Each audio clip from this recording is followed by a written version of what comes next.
दोस्तों, अगर आपको कोई कहे कि आपको घर बैठ के 50,000 रुपया कमाने का मौका मिल सकता है, वो भी डाटा एंट्री करके, तो दोस्तों जाहिर सी बात है, इस तरह का मौका कोई नहीं खो सकता। अगर आपको घर बैठे डाटा एंट्री करके अगर 50,000 रुपया महीने के कमाने के लिए मिल रहा है, तो कोई भी व्यक्ति या कोई भी इंसान इस तरह का मौका नहीं छोड़ सकता। और इस तरह के मौके के लालच में आके बहुत सारे लोग डाटा एंट्री फ्रॉड या डाटा एंट्री के ठगी में फंस जाते हैं।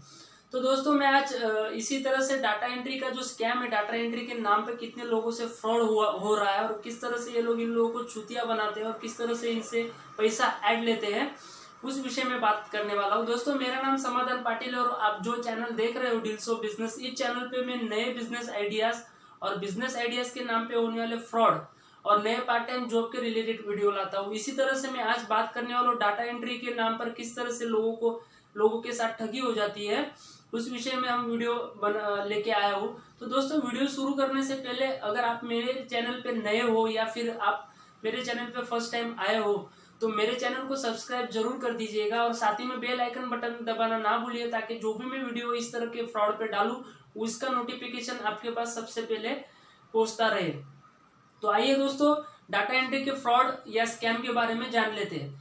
तो दोस्तों, सबसे पहले आपके मन में ख्याल आता होगा कि जब भी आपको किसी मैसेज आ जाता है या फिर आपको व्हाट्सएप पे नया मैसेज आता है कि डाटा एंट्री करो, तो सबसे पहला सवाल मन में आपका ये आता होगा कि इन लोगों के पास आपकी कॉन्टेक्ट डिटेल जाती कैसी है। तो दोस्तों, बहुत सारे बेरोजगार जो युवा होते हैं वो जॉब या नौकरी धंधे ढूंढने के लिए वो बहुत सारे गूगल के अलग अलग वेबसाइट्स पे अपनी सीवी या अपना बायोडाटा डाल देते हैं। तो ये जो डाटा एंट्री की फ्रॉड कंपनियां होती है, ये उनकी जो वेबसाइट्स होती है उनको हैक कर देती है और उन साइडों में से आपके जो सीवीज या आपके कॉन्टैक्ट डिटेल्स होती है वहां से वो लोग चुरा लेते हैं। और जैसे ही वो वहां से वो डिटेल ले लेते हैं, तो जिसपे आपने कॉन्टैक्ट डिटेल लिखी हुई थी, जैसे कि आपका मोबाइल नंबर हो गया या आपकी ईमेल आईडी होगी वगैरह वगैरह, तो इन कॉन्टैक्ट डिटेल पे ये आपको लालच देते हैं कि आपको घर बैठे 50,000 रुपया कमाने का मौका मिल रहा है, आपको सिर्फ डाटा एंट्री करनी है या फिर रोज के 2,000 आप कमा सकते हो। तो अभी सभी को पता है दोस्तों, लॉकडाउन के चलते बहुत सारे लोग अनएम्प्लॉयमेंट हो चुके हैं, बहुत सारे युवा बेरोजगार हो चुके हैं। तो कोई भी व्यक्ति चाहेगा कि ठीक है यार, हमें अगर घर बैठ के जॉब मिल रहा है, वो भी 40 से 50,000 कमाने का मौका मिल रहा है, तो कोई व्यक्ति इस तरह का मौका नहीं छोड़ता। फिर उनसे कांटेक्ट करने के बाद वो आपसे नॉर्मल फॉर्मेलिटीज के लिए आपसे केवाईसी मंगवाते हैं, जैसे कि आधार कार्ड, पैन कार्ड हो गया, और फिर आपसे पूरी डिटेल भरवाते हैं। फिर उसके बाद वो लोग आपको एग्रीमेंट देते हैं, डिजिटल एग्रीमेंट के नाम पे वो कंपनी का एक पूरा एग्रीमेंट बना के देते हैं, जैसे इस तरह से ये स्क्रीन पे मैं दिखा रहा हूँ, इस तरह से वो आपको एग्रीमेंट देते हैं। और जैसे ये एग्रीमेंट देते हैं, वो आपको डिजिटल सिग्नेचर इस एग्रीमेंट पे ले लेते हैं। और बहुत सारी कंपनियां तो स्टार्टिंग में जब आप इनसे ज्वाइंट होते हैं, तो रजिस्ट्रेशन के नाम से 4 या 5,000 रुपए ये आपसे ऐड लेती है, और ऐड लेने के बाद ये आपको ज्वाइन करती है। अब खेल शुरू यहाँ पे होता है। दोस्तों, वीडियो पूरे ध्यान से देखिए, क्योंकि अगर आप पूरा वीडियो नहीं देखोगे तो आपको इसके बारे में कुछ भी नॉलेज नहीं आएगी, और कुछ आप ऐसे अगर आपको पूरी वीडियो नहीं देखा तो हो सकता है आप इनके माया जाल में फंस सकते हैं। तो दोस्तों, आपको रिक्वेस्ट है, मेरा वीडियो पूरा जरूर देखिए। तो जब आप लोग इनके साथ ज्वाइंट हो जाते हो, तो खेल यहाँ पे शुरू होता है। फिर मान लो कि कोई कंपनी ने आपको 100 फॉर्म फिलअप करने के लिए 100 डाटा एंट्री के फॉर्म आपको दिए, और वो डाटा एंट्री के मतलब से आपको कुछ भी पेज के हिसाब से 30 रुपये या 40 रुपये लोग डिसाइड कर लेते हैं। तो मान लो कि इन्होंने आपको 1,000 पेज दिए, और उन पेज से आप जब डाटा एंट्री करते हो तो आपसे 2 या 2,500 का पर डे आपको काम मिलेगा, और आपको इन्होंने 7 दिन का टास्क दिया होता है। तो मान लो कि आप टेक्निकल बंदा हो या फिर आपकी टाइपिंग में स्पीड अच्छी हो, तो आपने यह 4 या 5 दिन में इनको काम करके दे दिया। जब आप ये काम करके जो डाटा आपने फिल कर दिया होता है, वो डाटा उनके पास पहुंचता है, तब ये यहाँ से फ्रॉड करने की शुरुआत कर देते हैं। तो ये लोग चेक करते हैं, फिर आपको फोन करके बोलते हैं कि आपने जो डाटा भरा है या आपने जो भी काम हमारे कंपनी के लिए किया है, उस कंपनी में आपने बहुत सारी छोटी छोटी मिस्टेक की है, तो वो मिस्टेक करने की वजह से आपने जितने का काम किया है उसमें से आपको पेनल्टी लगेगी। तो अगर आप 2,000 का काम करते हो तो उसमें से 1,000-1,200 आपका काट लेते हैं। फिर दोबारा आपको ये काम देते हैं, फिर आपको लगता है ठीक है यार, नया नया काम था, हमें नहीं आया, नेक्स्ट टाइम में अच्छी तरह से काम करूंगा। और जब आप अच्छी तरह से वो काम दूसरी बार जो डाटा होता है वो आप पूरी मेहनत और ईमानदारी से भर के देते हो, फिर उनको देते हो, तो इस बार भी वो लोग आपके काम में गलतियां निकालते हैं, और इस बार ये लोग नया खेल शुरू करते हैं। फिर ये आपको बोलेंगे कि आपने जो हमारे कंपनी के लिए डाटा भर के दिया है उसमें से हमारी कंपनी का बहुत सारा नुकसान हो चुका है, और नुकसान होने की वजह से कंपनी आप पे FIR करेगी। तब इन लोगों का खेल शुरू होता है। अब दोस्तों अभी नया खेल इनका जो है ये यहाँ से स्टार्ट होता है। तो दोस्तों नए जो बंदे होते हैं यार, FIR के लफड़े में क्या पड़ना है यार, ये तो हमारे खिलाफ कोर्ट में केस कर देगा वगैरह वगैरह, तो बहुत सारे लोग डर जाते हैं। फिर इनका कोई दूसरा व्यक्ति होता है, वो लॉयर के तौर पे आपको फोन करता है कि ठीक है, अगर आपको इस कंपनी के साथ नहीं जुड़ना है, आपके जो भी गलती हो चुकी है, और ये आपको काम छोड़ने भी नहीं देते, आपको डराते, अगर आप हमारे कंपनी से काम छोड़ोगे तो भी हम आपके ऊपर केस कर देंगे क्योंकि आपने हमें एग्रीमेंट लिख के दिया है। तब ये वकील बोलता है कि ठीक है, कुछ लाख, 1.25 लाख, 1,10,000 की फीस लगेगी, मैं आपको कंपनी से छुड़वा दूंगा।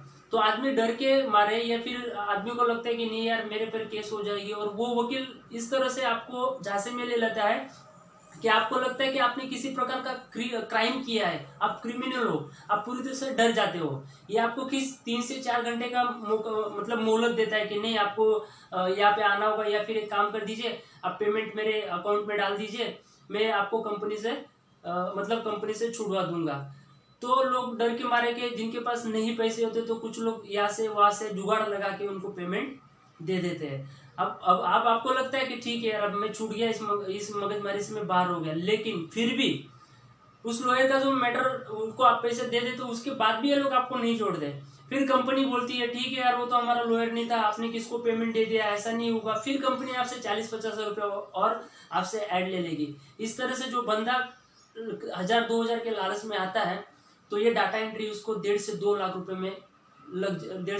रुपए में पड़ जाती है। तो इस तरह से ये लोग आपको चूतिया बनाते हैं, या फिर इस तरह से आप इनके फ्रॉड में फंस जाते हो। अब करना क्या होता है दोस्तों, मैं आपको सिंपल बता दूं कि हमारे देश के अंदर में अगर कोई भी आप पुलिस स्टेशन में जाते हो, तो पुलिस स्टेशन में FIR करने की एक प्रोसीजर होती है। अगर आप किसी के खिलाफ FIR करोगे तो आपको वहाँ पे नाम या कॉन्टेक्ट नंबर या कॉन्टेक्ट डिटेल देनी होती है, क्योंकि आप ये ऑनलाइन कंपनियां होती है, वो डाटा एंट्री वाली, इनका एड्रेस फेक होता है, वो एड्रेस पे आपको कोई नहीं मिलेगा। ये लोग सिर्फ आपको जो FIR की कॉपी दिखाते हैं, ये फेक कॉपी दिखाते हैं।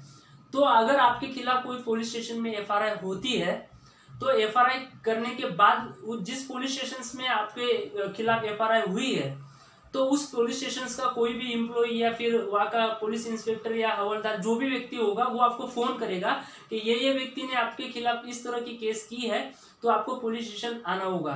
लेकिन दोस्तों ये बैठे होते दिल्ली में, आप कहीं और दूसरे राज्य में यानी कि गुजरात में, तो ये आपको बोलते हैं कि 4 घंटे में आपको आना है, नहीं तो आपके ऊपर मुकदमा शुरू हो जाएगा। तो ऐसा नहीं होता है दोस्तों। अगर कोर्ट में भी अगर आपके खिलाफ केस होती है, तो आपको सबसे पहले उसका नोटिस आता है कि आपको इस तारीख को यहाँ पे हाजिर होना है। तो पुलिस स्टेशन से भी अगर दिल्ली में आपके, तो वो भी आपको फोन करेंगे और आपको डेट देंगे कि इस डेट को आपको आना है। तो ये लोग टोटली आपको बेवकूफ बनाते हैं। तो अगर इनका आपको फोन आता है, तो उनको सीधे से मुंह थोड़े एक ही जवाब देना है, तुझे जिस भी पुलिस स्टेशन में केस करना है, तू मेरे खिलाफ पुलिस स्टेशन में केस कर दे, मुझे डराने की कोशिश मत कर, मुझे आपके साथ काम नहीं करना है। और दोस्तों अगर आपके साथ भी इस तरह की घटना हो चुकी है, या फिर हो रही है, या फिर आपको कोई टॉर्चर कर रहा है, तो आप मुझे कमेंट बॉक्स में इनके खिलाफ जो भी कंपनी उसका नाम लिख के दीजिए, और अगर उन्होंने आपको FIR की कॉपी दी है या कॉन्ट्रैक्ट की कॉपी दी है, जो भी कॉपी दी है वो आप मुझे भेजिए, जिसमें मैंने मेल ID मेरे डिस्क्रिप्शन बॉक्स में दी है। मैं आपका वीडियो बनाऊंगा और इस तरह की फ्रॉड कंपनियों को सरेआम यूट्यूब पे नंगा करूंगा दोस्तों। और दोस्तों जब भी आप कोई डाटा एंट्री की कंपनियों के साथ जुड़ते हो, या कोई प्रकार का वो एग्रीमेंट आपसे करवाती है, तो दोस्तों वो एग्रीमेंट के एक एक वर्ड आप पढ़िए। ऐसा ना हो कि आप एकदम एक्साइटेड हो कि नहीं यार मुझे कमाना, और आप वो एग्रीमेंट सिग्नेचर कर देते हो। तो इस तरह से ना करें। जरूरी नहीं होती है कि डाटा एंट्री की हर एक कंपनी फ्रॉड करती है, लेकिन जो कंपनी सही होती है उनके नाम लेके ये जो फ्रॉड कंपनियां होती है, हम में से, आप लोग में से गरीब लोगों को फ्रॉड लेती है। तो दोस्तों उम्मीद करूंगा कि आपको मेरा वीडियो पसंद आया होगा। अब आखिर एक ही कहना चाहूंगा, सावधान रहिए, सतर्क रहिए। अभी के लिए इतना ही, फिर मिलेंगे नए इसी तरह के नए वीडियो के साथ। तब तक के लिए जय हिंद।